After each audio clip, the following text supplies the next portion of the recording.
Hello. Well, for some years now, I've been hearing people say about Bob Dylan, whom I'm a great fan of, I hasten to add, and I dread to think how much money I've spent on records, books, concerts. Well, I've only seen the once anyway. Down the years, people have been saying to me, Bob Dylan should retire. He should retire from live performances. End of. Well, he's getting on a bit now, he's Bob, and he's always been his own man, if you see what I mean.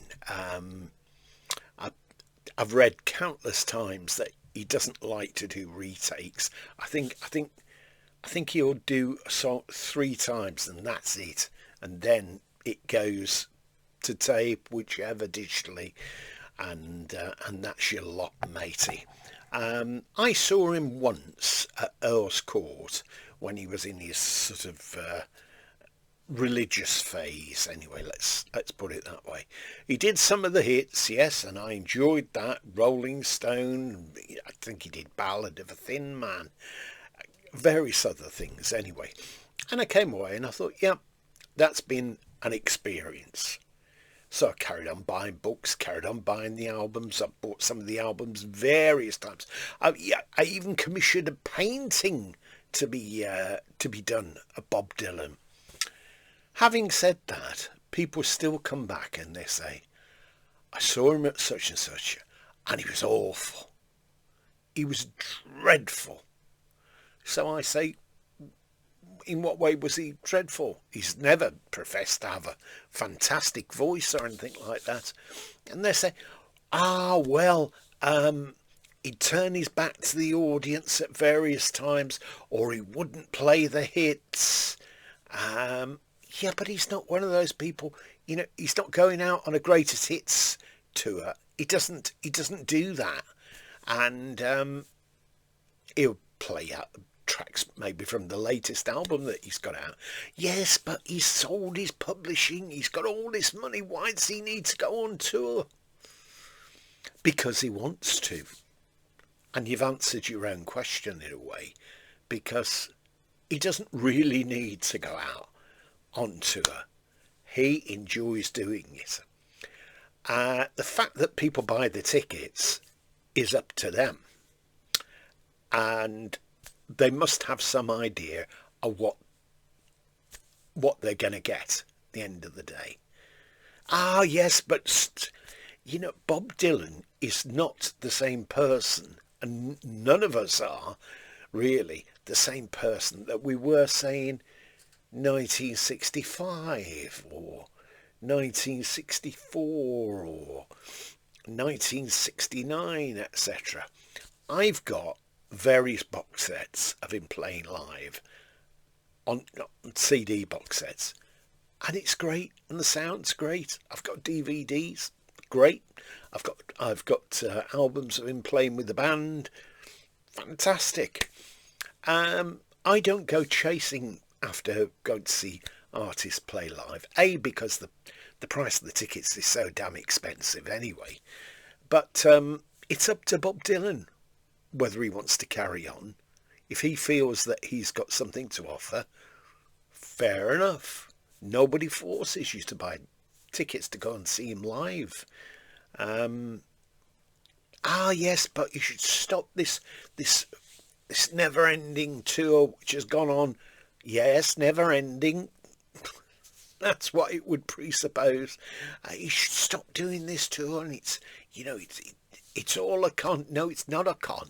He's changed. He's evolved. Your expectations have remained of Bob Dylan as he was years ago. And nobody comes to you when you're sort of, an 80-year-old or 85-year-old woman say, oh yeah, but, you should be able to still do the high jump. You should still, be able to. You should still be able to play football like you did, and so on, so on, so. No, because we all change. He does his own thing, and it's up to you whether you pay to go and see it, whether you enjoy it or not. There are plenty of people that are always going to go and see it, and I suppose to a certain extent it keeps him alive as well. He has got other interests. He likes to do a bit of welding, sort of ironmongery. He does some paintings. Having said that, I'm not really that keen on his artwork, but I have seen illustrations that he's done, sketches that he's done of journalists while they're interviewing. And I was watching one from YouTube, and it was made up of two different interviews, and I think one was from the sort of 80s, not absolutely sure, maybe early 90s anyway. And he was talking about music, and music is not as good as it used to be, and how people going into music, yes, if they've got a pretty face, and yes, they can sing, it only lasts a certain time. Well, John Lennon wrote a track about that, didn't he? He also he mentions about machines being made to make music, singing, etc. This was long before autotune and AI, long before that. He was talking how the industry's evolved, and when he started out, if you could make enough money to keep yourself alive, then you were doing well. Then he was talking about the albums. He was asked if he checked with the record company to see what position his records were. He said yes. Well, to a certain degree, he has asked, but it's not a sort of all or nothing for him. Just out of a bit of curiosity, but he carries on making the records. Some of the records, I suppose, have just bombed. Then there'll be others that will sell. A lot of us will buy it anyway. But I don't feel that it should be me saying, Dylan, you need to retire, because he will make that choice himself, if ever. And I think it's likely to be the latter. Okay, let me know your thoughts on this anyway. There are other artists that I've seen articles about saying, oh, should retire, should kick it into touch, etc. Paul McCartney, for one. Okay, maybe his voice isn't quite, as flexible as it once was, but I think he's still got some things to offer anyway. He and many others. Mick Jagger, another one. Still full of energy, isn't he? And they're still drawing a phenomenal amount of people to go and see the shows anyway, because the tickets sell out really quick. Okay, let me know your thoughts, and I hope you've enjoyed this. If you have, please tick a like. If you've not subscribed, well, why not subscribe? And then you're not going to miss any of the twaddle that I'm peddling to you. Okay, have a great day. Bye for now.